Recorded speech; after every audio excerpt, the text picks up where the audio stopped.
Hello everyone, कैसे हो। राधे राधे, जय श्री कृष्ण। चलो आज हम आपको बताते हैं कि छोटे लड्डू गोपाल सबके प्रिय क्यों होते हैं। तो आज की वीडियो में हम आपको विस्तार पूर्वक से बता रहे हैं कि बाल रूप की मोहकता। लड्डू गोपाल का बाल रूप बहुत ही निर्मल, निकपट और प्यारा सा होता है।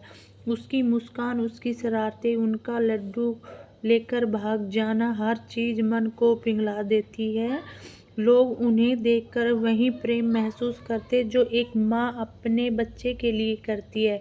इसलिए गोपाल का यह रूप हृदय को छू लेता है।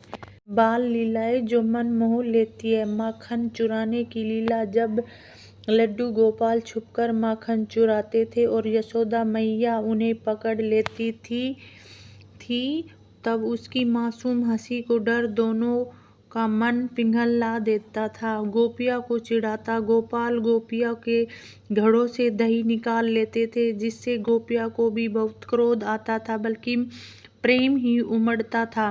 कालिया नाग दमन नन्हे से बालक ने बड़े नाग का वंश कर लिया। इसके भक्तों को एहसास होता कि भगवान प्रेम में छोटे होकर सर्वशक्तिशाली बने। गोपाल का यह रूप वास्तव में भाव का प्रतीक है, अर्थात भगवान को माता पिता की तरह प्यार करना। इस रूप में भक्त और अपने मन का सारा स्नेह, ममता और देखभाल का भाव व्यक्त करता है। जैसे माँ अपने बच्चों को नहलाती, खिलाती और सुलाती है, ऐसे ही लिए भक्त लोग भी गोपाल जी को नहलाते, वस्त्र पहनाते, लड्डू खिलाते और उन्हें सुलाते हैं, क्योंकि वह ईश्वर नहीं अपने बच्चे का रूप है। बाल गोपाल के प्रति प्रेम कोई स्वार्थ नहीं होता। भक्त उन्हें कुछ मांगते नहीं है, बस उनकी सेवा कराना चाहते हैं। यदि निःशुल्क रूप भक्ति का सर्वोच्च रूप है। बाल गोपाल की सेवा में भगवान की सबसे निर्मल अनुभूति होती है। लड्डू गोपाल का बाल रूप मन को शांत और प्रसन्नता करता है। उनका मुस्कुराता हुआ चेहरा जीवन की चिंताओं को मिटा देता है। उनकी पूजा से घर सकारात्मक ऊर्जा, स्नेह और खुशियाँ फैलाती है। देखिए एक छोटी सी कथा। एक नारद मुनि ने भगवान विष्णु से कहा, प्रभु आप सब रूपों में पूजे जाते हैं, पर आपका बाल रूप सबको सबसे अधिक प्रिय क्यों। भगवान मुस्कुराते हुए बोला, क्योंकि जब मैं बाल रूप में होता हूँ तब मैं किसी का ईश्वर नहीं बल्कि सबका प्रिय पुत्र बन जाता हूँ। उस रूप में भक्त भाव नियम से जो केवल प्रेम से मुझे अपनाता है। छोटे लड्डू गोपाल सबको प्रिय लगते हैं, क्योंकि निर्मलता, ममता, प्रेम, आनंद और भक्ति के सागर रूप है।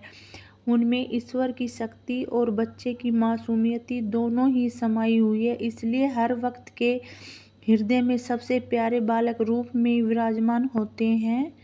यदि आप चाहे तो मैं लड्डू गोपाल की सुंदर विस्तृत कथा जन्म से लेकर बाल लीलाओं तक एक अभ्यास के रूप में लिख सकती हूँ। जैसे लड्डू गोपाल की कथा में क्या लिखा दूँ।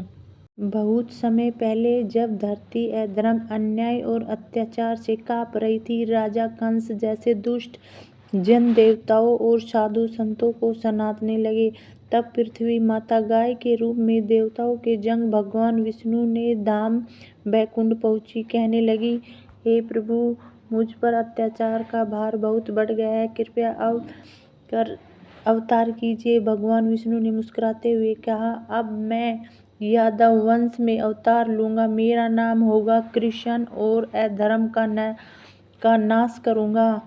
भगवान का जन्म। कंस की बहन देवकी का विवाह वासुदेव से हुआ था। जबकि देवकी की शादी हो रही थी, तभी आकाशवाणी, यह कंस तेरी बहन देवकी का 8वां पुत्र है, तेरी मृत्यु का कारण बनेगा।